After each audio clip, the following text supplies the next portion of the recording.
네, 안녕하세요. 버버트 조정입니다. 또 유튜브로 또 오랜만입니다. 강의를 하다 보니까 시간들이 굉장히 빨리 지나간 것 같아요. 벌써 2025년도 1월 22일이고요. 여러 사건들이 이제 발생을 했는데, 그래도 최신 거 몇 가지만 좀 추려서 좀 이야기를 해보도록 하겠습니다.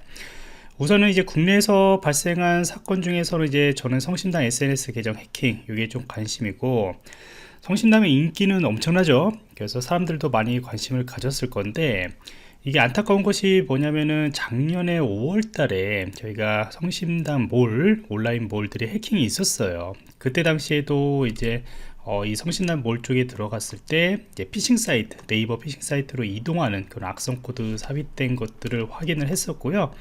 이게 꽤 오랫동안 이제 조치 중이라고 떴었어요. 그래서 최근에는 또 이제 오픈을 해서 지금 이제 정상적으로 하고 있는 것으로 이제 확인이 됐는데, 그래서 이때 당시에도 이제 여러 이제 뭐 개인정보 탈취나 이런 것들이 있었지 않았냐, 뭐 이런 것들, 그 다음에 이제 악성 코드가 삽입됐기 때문에 이제 사이트들이 당연히 이제 서버가 침투가 되지 않겠냐, 뭐 이런 여러 가지 이야기들이 이제 나왔죠.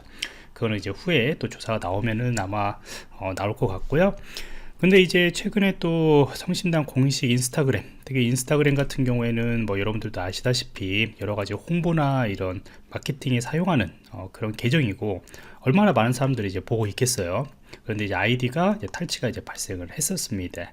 그래서 이렇게 이제 사과문들이 이제 올라오고 계정 복구에 대해서 이렇게 공지가 나왔던 그런 사례인데, 사실 이제 SNS 이게 그 기업들이 사용하는 유명한 이제 SNS 계정들이나 아니면 연예인들이 사용하고 있는 SNS 계정들 해킹 사고들이 종종 일어납니다. 그래서 이런 것들은 이제 뭐 매니저들이나 아니면 이제 회사에서 같이 이제 관리를 하는 입장이다 보니까 아마 아이디 탈취들이 한쪽에 있는 다른 분들이 만약 탈취가 되면은 이제 같이 이렇게 탈취가 되는, 이런 현상들이 이제 발생을 하게 되는 거죠. 그래서 이런 아이디에 대한 계정 관리들을 좀 강화하고, 또 이제 투 채널 인증, 저희가 멀티 인증한 OTP 같은 경우나 이런 것들에 대해서 여러분들이 좀 강화를 할 필요가 있다. 그래서 주요 비주 매니저들을 또 이제 관리를 해줄 필요가 있다라고 저는 좀 생각을 합니다. 종종 발생하기 때문에 항상 관심을 가져야 하는 그런 보안 사례라고 보시면 되고요. 자, 그 다음에 이제 해외든 이제 국내이든 지금 이제 가짜 그런 구글 광고들 보시면은 위에 상단에 이렇게 여러분들이 뭐 이거 홈브로 같은 경우에는 많이 이제 개발자들이 많이 사용하고 있는 그런 사이트거든요. 그래서 이 사이트 같은 경우에도 이렇게 검색을 하다 보면은 이 광고 위쪽에, 구글 위쪽에 보시면은 이제 스폰서라고 하는 부분들이 있어요. 그래서 이게 제일 상단에 이제 올라오게 되는 거거든요. 그래서 이 범죄자들이 이런 것들을 노려가지고, 이게 공식 페이지고 이게 이제 피싱 사이트인데, 바깥쪽에서 볼 때는 당연히 이게 보시면은 BREWSH 똑같죠. BREWSH 그 다음에 이제 여기는 오피셜 웹사이트까지 나와 있죠. 당연히 사람들은 이쪽으로 이제 클릭을 하게 되죠. 근데 요건 이제 악성 코드를 뿌리는 그런 피싱 사이트라고 보시면 됩니다. 아마 유도를 하게 되는 것이죠. 그래서 요거를 이제 클릭하게 되면은 이런 사이트를 이제 오게 되는 것인데, 이 사이트 정보 지금 주소를 이제 막상 접근해 가지고 보시면 brew2.sh예요. 그러니까 한자만 이제 들어간 거죠. 근데 이제 저도 딱 보면은, 아니면 여러분들이 모바일로 이렇게 확인하게 되면은 확인이 좀 안 되는 그런 경우들도 있겠죠. 그래서 이런 것들을 이제 주의 있게 여러분들이 보셔야 하는 것인데, 이런 사건들이 이제 계속 나오고 있습니다. 그래서 요 같은 경우에는 뒤에서 또 이제 요 악성 코드에 대해서 설명을 좀 드리도록 할 건데, 이 아머스틸러라고 하는 거, 이 아모티믹이라고 합니다, 일명으로. 근데 여기는 이제 맥 OS 시스템에서 정보 스틸러라고 보시면 돼요. 아무래도 악성 코드, 맥 OS 사용자들, 개발자들이 많잖아요. 그쪽 사용자 대상으로 악성 코드를 뿌리는 것들이 여기에 이제 링크가 되어 있다 했었습니다. 맥 OS 같은 경우에도 최근에 이제 악성 코드를 굉장히 많이 증가를 하고 있어요. 특히 이제 리눅스 서버나 이런 것들이 많이 사용하다 보니까 리눅스 서버 대상으로 많이 사용을, 그 악성 코드도 증가를 하고 있고요. 그래서 서버 대상으로 할 때는 이제 악성 코드가 감염이 되고 난 뒤에 어떤 정보나 유출이나 이런 것들 중점적으로, 아니면 이제 랜섬웨어를 감염을 시킨다거나 이렇게 이제 타겟팅을 하고 있고요. 이제 일반 사용자들 대상으로 했을 때는 최근에 이제 암호화폐 지갑들을 그렇게 많이 대상으로 합니다. 저도 암호화폐 지갑을 없거든요. 그런데 이 암호화폐 지갑을 가지고 있는 분들이 이제 많은가 봐요. 특히 이제 개발자분들이나 IT 쪽 하신 분들이 더욱더 많이 가지고 있지 않을까 이렇게 생각이 드는데, 그래서 악성 코드를 감염시켜 가지고 뭐 브라우저나 아니면 기타 저장되어 있는 그런 자격 증명들, 계정 정보들이나 브라우저 데이터 안에 이제 또 이런 데이터 정보들도 있고, 이제 브라우저 데이터 같은 경우는 또 중요한 그런 검색 정보들이나 이런 것들 여러 가지들이 또 포함이 되어 있는 것이고, 그리고 이제 암호화폐 관련된 계정 정보들을 탈취를 해가지고 이제 암호화폐들을 정말로 가져가는 그런 악성 코드 사례라고 보시면 됩니다. 이런 것들이 좀 묶어져 있는 것들을 이게 판매를 하고 있어요. 그러니까 이제 범죄들한테 판매하는 그런 악성 코드 사례라고 보시면 돼요. 요것들이요. 자, 그래서 뒤에서 이제 설명을 하기 전에 이렇게 구글 검색 상단에 노출되는 사례들은 아까도 얘기했듯이 제가 처음에 여러분들하고 공유했던 것들이 바로 이제 노트패드 플러스라고 하는 사이트, 이것도 개발자분들 되게 많이 사용을 하고 있잖아요. 이걸 굉장히 오래전에 발생했던 사례였었어요.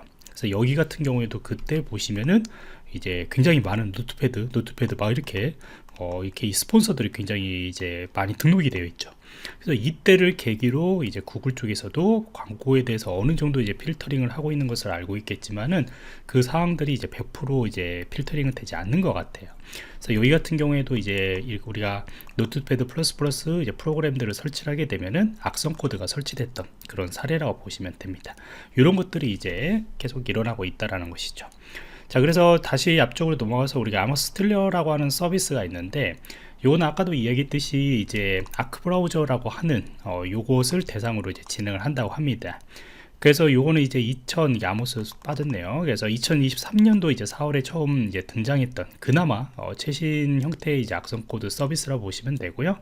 범죄자들한테 이제 이런 것들을 이제 판매를 하게 되죠. 이런 판매되는 악성 코드 안에는 이제 피싱 사이트를 자동으로 이제 만들어주는 그런 서비스도 있고, 내가 어떤 정보들을 이제 가져갈 수가 있는가, 뭐 이런 것들도 각각의 서비스마다 이제 좀 기능들이 좀 다르겠죠.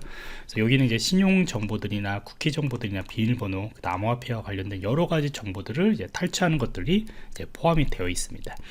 그래서 우리가 맥 OS 대상으로도 악성 코드들이 많이 이제 여러 가지 다양하게 발생을 하고 있는데, 그 중에서도 상당히 많은 부분들을 차지를 하고 있다라고 보시면 되고요. 실제 이것을 통해 가지고 피싱 사이트 같은 경우에는 이제 크롬 쪽에서 브라우저 업데이트를 하는, 유도를 하는 이런 것들이 좀 잘 먹히겠죠. 사용자들한테요.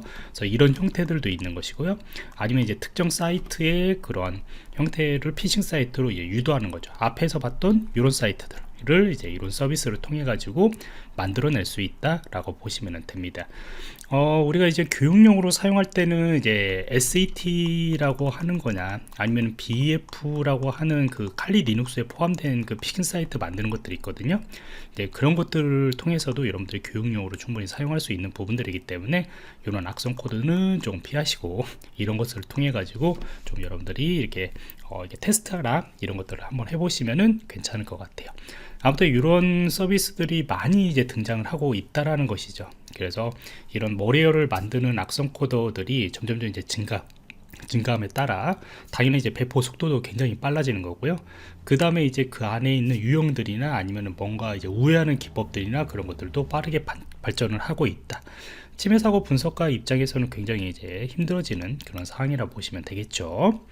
자, 그 다음에 이제 마지막으로 이 포트게이트라고 하는 장치, 우리가 그 네트워크 장비에서 굉장히 이제 중요한 그런 장비인 것이죠. 그것들이 우리가 벨센 그룹이라고 하는 그런 그룹 쪽에서 그냥 이제 다크웹에다가 무료로 이제 유출을 했대요. 보통 이거 판매를 많이 하고 있는데 한 15,000개 정도 되는 그런 장치의 구성 파일이나 IP 주소, VPN 인증 정보 이런 것들을 유출을 했다고 합니다. 그래서 이쪽에다가 이제 다크웹 쪽에다 올리고 그것들을 다운로드 받으면은 이런 식으로 파일 압축된 파일들이 나오는 것을 볼 수가 있어요. 그래서 이 구성 파일은 아니고 이제 GitHub에 관련된 IP 정보들은 이게 쭉 이게 유출이 또 노출이 되고 있더라고요. 중요한 것은 이런 것들이 이제 여러분들 고객사 쪽이나 아니면 여러분들하고 관련된 그런 회사 쪽이라고 한다면은 확인을 좀 해볼 필요는 있겠죠. 그래서 IP나 이런 것들을 확인을 해서 이제 관련된 관리자 계정이나 그런 것들, 접근 지역 이런 것들에 대해서 여러분들 확인하셔야 하는 것이고요. 근데 이게 최근에 이제 이쪽에서도 포트게이트 쪽에서도 이제 예전에 2021년도 정도에도 한번 이제 그 증명이 한 50만 개 정도가 유출이 됐다고 이렇게 통계가 나와 있거든요. 그러니까 그 뒤로도 이제 좀 주의를 했던 것인데, 다시 한번 좀 분석을 해보니까 요것도 한 2022년도에 발생했던 그런 추적되는 그런 제로데이 취약점과 좀 관련들이 있다라고 이렇게 확인이 되고 있습니다. 그러니까 요 데이터 같은 경우에도 아마 그때 정도 시기 때 이제 공격을 하고 난 뒤에 아마 탈취했던 그런 데이터이지 않나, 뭐 이렇게 좀 해명을 하고 있는데, 그거는 이제 뭐 나중에 또 결과들이 좀 나오겠죠. 특히나 이런 식으로 이제 뭐 라우터 같은 거나 이제 스위치 장비하고 관련된 이제 관리자 페이지 같은 경우가 외부에 이렇게 노출이 되어 있으면은 뭐 이런 것들에 대해서 해킹 사고들이 발생하면 상당히 이제 크게 발생을 하겠죠. 그래서 항상 그 관련된 IP들이 외부에 노출되고 있는지 오신트 검색 서비스나 아니면 이제 접근 제어 부분이나 그런 히스토리들을 한 번 정도 좀 살펴볼 필요가 있다라고 저는 이제 의견을 좀 주고 싶어요. 자, 그래서 이렇게 해외하고 국내 보안 사고 사례 또 한번 이제 공유를 드렸고요. 다음에도 좀 더 유익한 내용으로 해서 제가 한번 정리를 하도록 할게요.